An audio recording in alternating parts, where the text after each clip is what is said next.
Assalamualaikum warahmatullahi wabarakatuh. Kembali lagi bersama saya Erlis Diana Nimrum dari Universitas Muhammadiyah Tangerang Prodi Akuntansi. Di sini saya akan menjelaskan tentang teori perilaku konsumen. Perilaku konsumen adalah studi tentang bagaimana individu, kelompok, dan organisasi memilih, membeli, menggunakan, dan bagaimana barang jasa, ide atau pengalaman untuk memutuskan kebutuhan dan keinginan mereka. Perilaku konsumen, consumer behavior, dapat didefinisikan kegiatan-kegiatan individu yang secara langsung terlihat dalam pendapatan dan mempergunakan barang-barang dan jasa, termasuk di dalamnya proses pengambilan keputusan pada persiapan dalam penentuan kegiatan-kegiatan tersebut. Perilaku konsumen memiliki alasan berhasrat untuk mempengaruhi atau mengelola perilaku tersebut.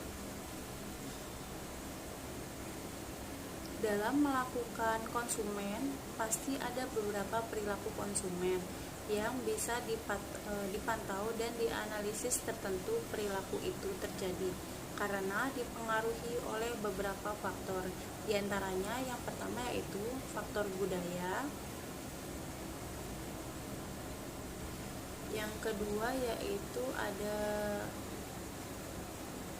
faktor sosial, yang ketiga ada faktor psikologi dan pembelajaran atau memori,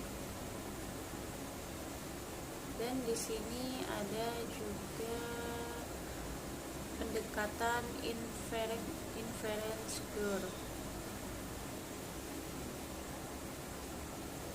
Pada faktor budaya terdapat menjadi budaya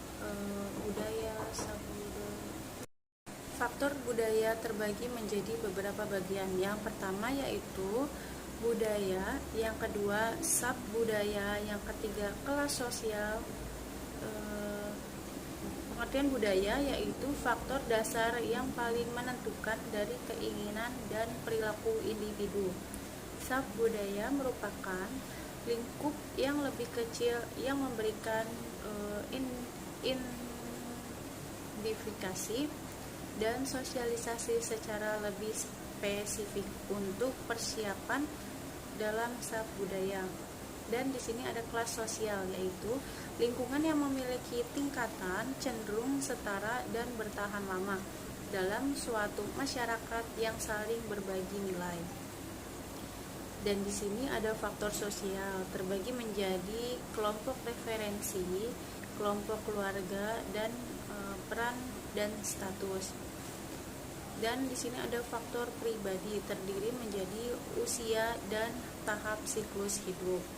Yang kedua, pekerja dan keadaan ekonomi. Yang ketiga, kepribadian dan konsep diri. Yang keempat, gaya hidup. Dan di sini ada faktor psikologi.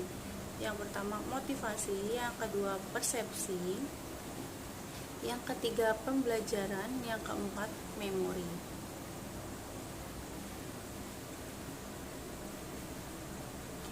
Di sini ada perilaku konsumen, yaitu perilaku irasional adalah kebalikan dari perilaku rasional.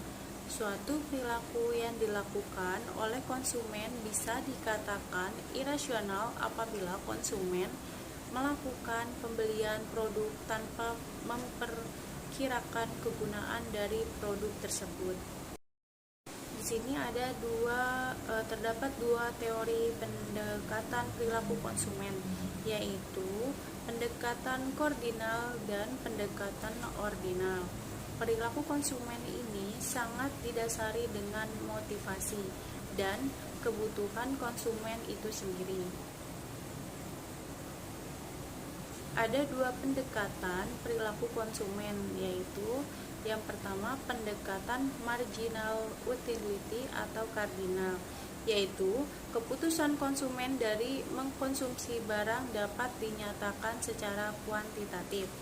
sehingga konsumen berusaha memaksimalkan keputusannya. Dan yang kedua yaitu pendekatan indifference score atau ordinal. Keputusan konsumen dari mengkonsumsi barang tidak dapat dinyatakan secara kuantitatif, sehingga perilaku konsumen dalam memilih barang yang akan memaksimumkan kegunaan ditunjukkan dalam kurva keputusan yang sama. Perilaku konsumen adalah proses pengambilan keputusan dari kegiatan fisik individu yang semuanya melibatkan individu dalam menilai, mendapatkan, menggunakan, atau mengabaikan barang dan jasa. Perilaku konsumen menjelaskan bagaimana seseorang dengan pendapatan yang diperolehnya dapat membeli berbagai barang atau jasa, sehingga tercapainya keputusan tertentu sesuai dengan apa yang diharapkan. Sekian penjelasan dari saya mengenai perilaku konsumen. Kurang lebihnya mohon maaf. Wabillahi taufiq wal hidayah. Wassalamualaikum warahmatullahi wabarakatuh.